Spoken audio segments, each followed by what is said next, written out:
Assalamualaikum dan salam sejahtera. Nama saya ialah Siti Jaslina binti Jalil.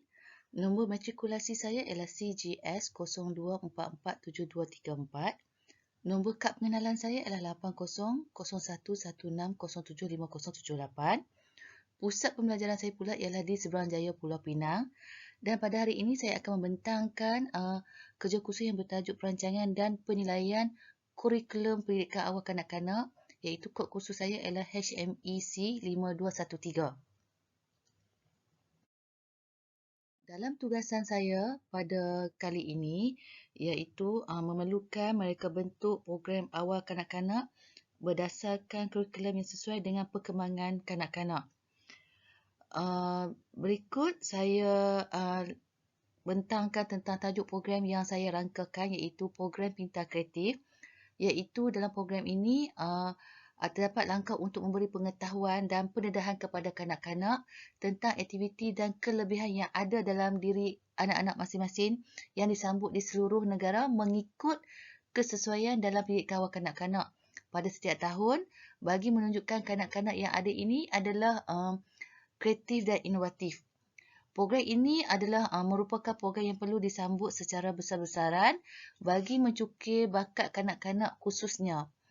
Dan tujuan program ini ialah untuk memupuk semangat saingan secara sihat dalam jiwa murid agar lebih positif dan mempunyai sifat ingin mencuba dan meneroka serta berusaha untuk mempertingkatkan apa jua bidang yang diberikan. Seterusnya, mari kita lihat, iaitu dalam program Pintar Kreatif ini terdapat sasaran, iaitu sasarannya ialah untuk anak-anak yang berumur daripada 4 hingga 6 tahun, mempunyai bakat terpendam dan ada juga bakat yang semajadi warisan daripada keluarga, ya. Seterusnya ialah matlamat kurikulum. Matlamat kurikulum yang terdapat dalam program Pintar Kreatif ini, yang direka bentuk ini adalah mengikut sukatan dan kandungan mata pelajaran dengan aktiviti pengajaran dan pembelajaran kurikulum yang direka khas bagi bertujuan memperkembangkan potensi murid dan perkembangan murid adalah secara menyeluruh dan bersepadu dalam aspek jasmani, emosi, rohani, intelek dan sosial, ataupun kita boleh panggil jeris, ya.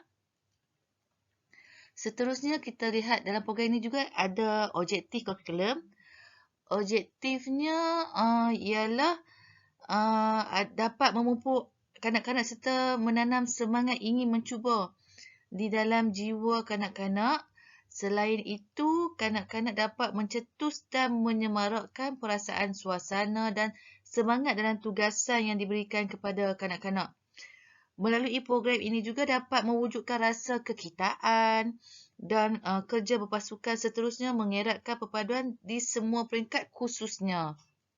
Dan akhir sekali, dalam program ini terdapat falsafah kurikulum, ya, iaitu dalam ni kita dapat lihat falsafah kurikulum, iaitu bagi membentuk sesuatu kurikulum, falsafah perlu ditetapkan sekira ingin menyediakan kurikulum sekolah, maka falsafah pendidikan sekolah wajar ditentukan terlebih dahulu.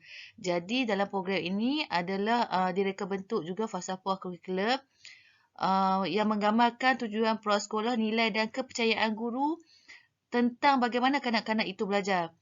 Falsafah yang dipegang atau dirujuk oleh guru prasekolah ini mampu mempengaruhi keputusan yang dibuat untuk kanak-kanak.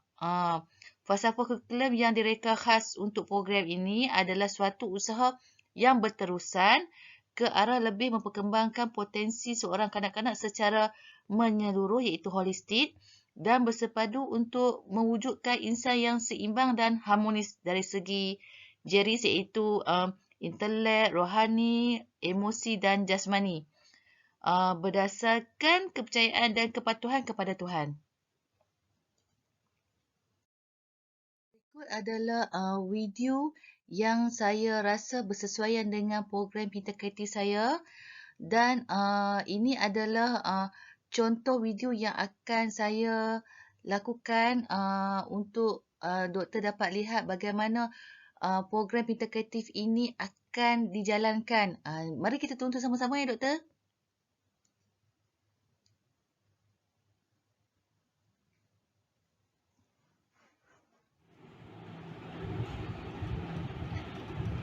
And then just make a video of it. Okay, coronavirus. Let's fight corona. Coronavirus corona, kita akan sakit dan boleh mati. Corona, batuk, coughing, semua, flu, susah, difficult to breathe. Okay, susah bernafas.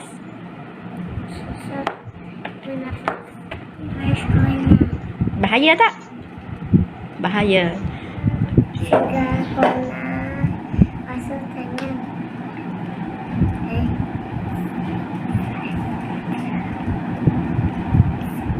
Zip. Just getting hand off. Okay, next. Fine. Pakai mask. Where's mask? Dalam video ini kita dapat lihat di mana kanak-kanak diberi peluang menceritakan tentang apa yang mereka tahu Okay. berkaitan dengan isu semasa dan bersoal jawab. That means can we stay tentang apa closer to yang friends? isu yang sering dibangkitkan, contohnya berkaitan dengan COVID-19. Far away from friends. Then just make Dan a mereka video juga of it. dapat menghasilkan Okay, coronavirus. Let's fight gambar corona. coronavirus yang diimajinasikan mengikut kreativiti mereka ya, doktor.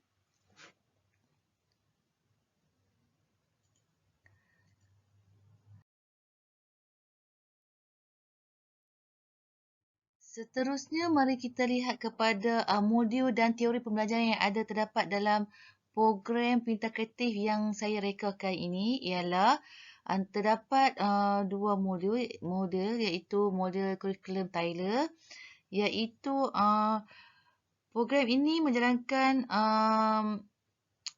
yang bersesuaian antara murid dapat memainkan peranan dan diberi peluang dalam guru membuat pemerhatian tentang tingkah laku mereka melalui bakat yang ada dalam diri mereka. Antaranya apa program yang dijalankan ialah seperti tadi, bercerita mengenai sesuatu isu yang mereka tahu. Di sini kita dapat menjalankan aktiviti bercerita yang membolehkan keterampilan seseorang murid itu menjadi seorang pembahas serta menampakkan aktiviti murid itu seorang yang berani berhadapan untuk bercakap menggunakan bahasa yang mudah ya doktor. Dan modul kurikulum ini memfokuskan kepada pencapaian tujuan pendidikan sahaja. Komponen-komponen lain seperti kandungan, pengurusan dan penilaian dianggap sebagai sekunder. Terdapat 4 langkah model Taylor yang menentukan matlamat dan objektif, memilih pengalaman pembelajaran dan kandungan pelajaran bagi mencapai matlamat dan objektif pengalaman pembelajaran dan kandungan pelajaran juga disusun secara sistematik dan hasil menggunakan kurikulum perlu dinilai bagi menentukan pencapaian objektif. Jadi daripada video tadi kita dapat lihat di mana susun, atur dan menentukan pencapaian objektifnya adalah tercapai tentang pengetahuan isu-isu semasa oleh kanak tersebut. Dan seterusnya ialah model dan teori pembelajaran yang terdapat dalam tugasan program Pintar Kreatif yang saya reka bentuk ini ialah model kurikulum Tabah, iaitu kurikulum sebagai rancangan untuk bertindak dalam pendekatan bawah ke atas dan model ini menjadikan guru memainkan peranan utama kerana guru harus membantu dalam proses perkembangan kurikulum. Dalam tugasan Pintar Kreatif ini dapat kita lihat program yang dijalankan bersesuaian dengan model kurikulum Tabah, iaitu program yang direka ini banyak memberi penekanan kepada perancangan dan penelitian dari guru untuk melaksanakannya. Jadi guru akan merancang dulu terlebih dahulu tentang program Pintar Kreatif ini untuk melihatkan untuk menampakkan setiap program yang lancang ini adalah bersesuaian dengan tahap dan sasaran umur murid. Khususnya aktiviti seni dan kraf lah. Murid perlu menghasilkan penceritaan seperti contoh yang saya tunjuk bercerita tadi. Guru akan memberi pendedahan kepada murid dulu untuk murid menerima sesuatu macam maklumat dan penceritaan tu isu semasa dia dapat tahu dulu daripada guru. Berkaitan dengan COVID-19, langkah-langkah pencegahan, apakah yang menyebabkan COVID-19. Itu adalah ilmu dan pengetahuan yang mereka tahu dulu terlebih tahu daripada guru lah berkaitan dengan isu-isu semasa. Untuk strategi dan atau pendekatan PDP yang terdapat dalam program Pintar Kreatif saya ini ialah strategi yang digunakan ialah strategi yang berpusatkan kepada murid, iaitu dalam program ini kita nampak ciri kepimpinan guru tersebut bersifat demokratik kerana murid digalakkan memberi pendapat mereka. Strategi pengajaran dan pengajaran lebih diutamakan pencapaian objektif pengajaran murid. Peluang interaksi di antara murid adalah banyak dan sifat-sifat sosial yang positif juga seperti tolong-menolong, bekerjasama dan bertolak ansur jelas dapat dipupukkan dalam program inilah, iaitu kerjasama daripada ibu bapa, terdapat strategi pendekatan dalam PDP ni. Dan seterusnya ialah kita dapat lihat iaitu strategi dan pendekatan PDP yang kedua iaitu berpusatkan guru, di mana penyebaran ilmu pengetahuan daripada guru itu lebih diutamakan daripada penyuburan nilai murni atau perkembangan emosi. Strategi ini lebih mementingkan pencapaian murid berdasarkan penilaian dan pemerhatian oleh guru. Dan seterusnya, apa yang kita dapat lihat pula ialah strategi atau pendekatan PDP ni ialah memusatkan bahan, iaitu bahan juga memainkan peranan penting seperti contoh yang saya tunjuk di slide yang permulaan tadi, video tadi, menunjukkan hasil bahan yang murid itu hasil sendiri daripada ilmu pengetahuan apa yang mereka tahu sebelum guru mendedahkan maklumat kepada murid sehingga murid dapat menghasilkan sesuatu bahan.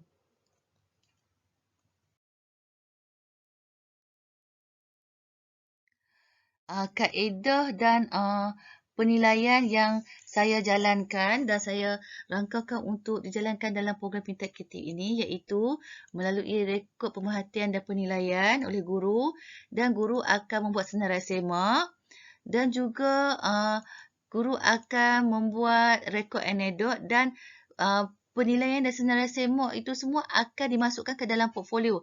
Termasuklah juga hasil kerja murid yang dihasilkan bagi menjadikan sumber eviden untuk guru merekod penilaian tersebut.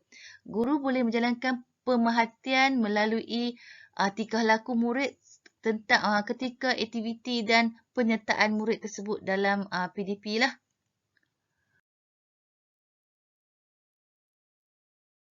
Dan kesimpulannya di sini kita dapat lihat iaitu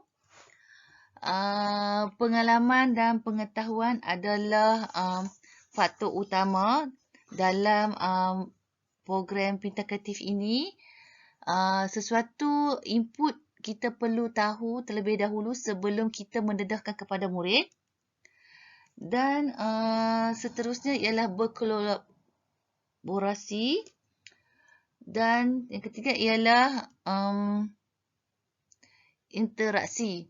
Guru perlu berinteraksi dengan murid dan bersoal jawab dengan murid tentang kefahaman apa yang isu-isu dan maklumat yang diberikan itu tercapai objektifnya atau tidak.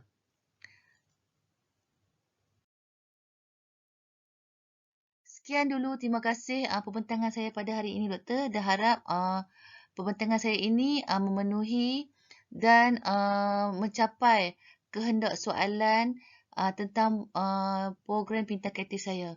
Sekian, terima kasih doktor.